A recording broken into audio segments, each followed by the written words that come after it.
Dans cette nouvelle vidéo de cette série des exercices de langage C, toujours dans la partie des structures répétitives, nous allons écrire un programme qui demande à l'utilisateur de saisir la valeur de L. L ici c'est le nombre de lignes. Et puis il demande à l'utilisateur de saisir la valeur de C. Dans ce cas-là, C c'est le nombre de colonnes. Et puis le programme va réaliser ou bien va afficher un cadre d'étoiles de L lignes et C colonnes. Pour bien comprendre l'objectif de l'exercice, l'utilisateur doit saisir deux valeurs, la valeur de L et la valeur de C, et puis le programme doit réaliser un cadre d'étoiles. Si par exemple l'utilisateur tape la valeur 5 et 8, alors le programme va dessiner ce cadre d'étoiles avec, comme vous voyez là, 5 lignes et 8 colonnes. Donc ça c'est l'objectif final de l'exercice. Avant de passer à la solution, je vous donne la méthode qu'on va suivre. Alors la première chose, comme l'habitude, c'est la récupération de la valeur de L et la valeur de C. Donc on demande ça à l'utilisateur. Puis l'objectif final, c'est d'arriver à réaliser ce cadre d'étoiles. Alors comment on va faire? Alors la méthode est très simple. On va utiliser une première boucle avec, comme vous voyez là, ici 5 répétitions ou bien d'une façon générale L répétitions saisies par l'utilisateur. Et la deuxième boucle, c'est-à-dire une boucle à l'intérieur de cette boucle-là, avec combien de répétitions, dans ce cas-là 8, ou bien d'une façon générale, C répétitions, la valeur saisie par l'utilisateur. Alors maintenant, on a créé les répétitions nécessaires, mais il faut afficher l'étoile dans certains cas. Alors le premier cas où on doit afficher l'étoile, c'est-à-dire au niveau de cette ligne-là. C'est-à-dire si la valeur de I égale à 1. Donc ça c'est la première condition. Et on peut afficher l'étoile si aussi la valeur de G égale 1. Donc ça c'est possible. Alors on peut utiliser une deuxième condition. Pour afficher les étoiles au niveau de la dernière ligne, il faut que la valeur de I soit dans ce cas-là 5 ou bien d'une façon générale, soit la valeur L. Si la valeur de I égale à L, alors on peut afficher l'étoile. Et la dernière condition pour afficher cette ligne-là ou bien cette colonne-là d'étoiles, il faut que la valeur dans ce cas-là de G égale C saisie par l'utilisateur. Alors, pour résumer la méthode, on va utiliser deux boucles. Une première boucle avec I et à l'intérieur de cette boucle, c'est la boucle G. Et on va afficher l'étoile si une de ces conditions est vérifiée. Alors maintenant, on va passer à CodeBlocks pour traduire cette méthode.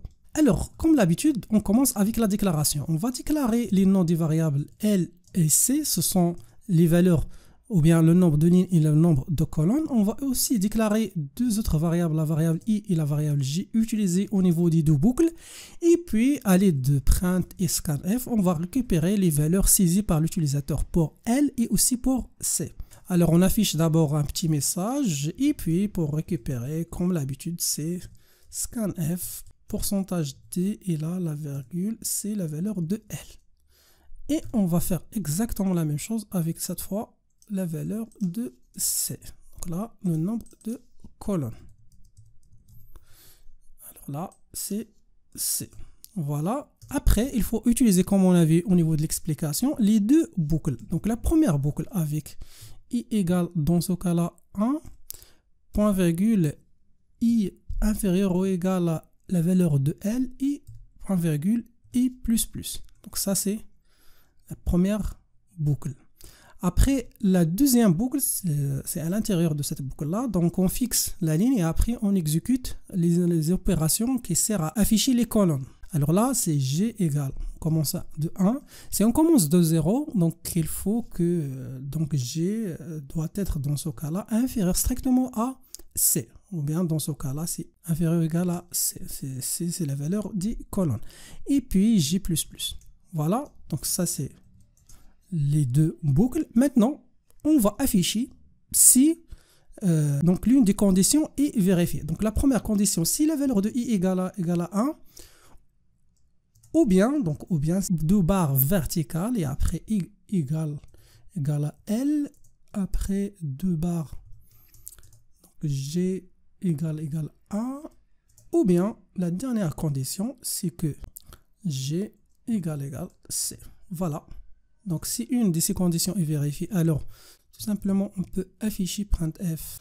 Alors, l'étoile espace, else, on n'affiche rien. Donc là, il faut ajouter bien sûr l'espace. Sinon, vous aurez un problème avec l'affichage. Donc là, 2 espaces, puisqu'on a ici l'étoile avec l'espace, ici un seul espace. Et pour avoir l'espace entre les lignes et les colonnes, donc on a ajouté un espace supplémentaire. Donc maintenant, on va exécuter, mais avant d'exécuter, lorsqu'on termine par exemple les itérations de cette deuxième boucle, on fait normalement quoi? Donc I passe à la ligne suivante. Donc I au départ c'est la ligne numéro 1, après 2, après 3, ainsi de suite.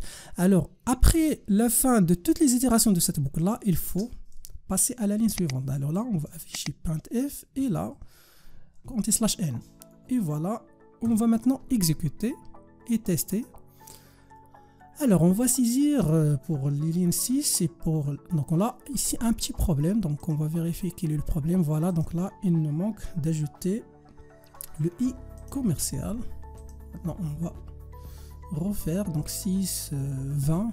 Et voilà, donc ça c'est donc le travail demandé. Donc, alors vous pouvez tester plusieurs fois. Donc là, lorsqu'on saisit par exemple la valeur 20, 40, vous aurez ce triangle. Et voilà, ça c'est la fin de cette vidéo. Si vous avez d'autres solutions, merci de les partager dans la section des commentaires.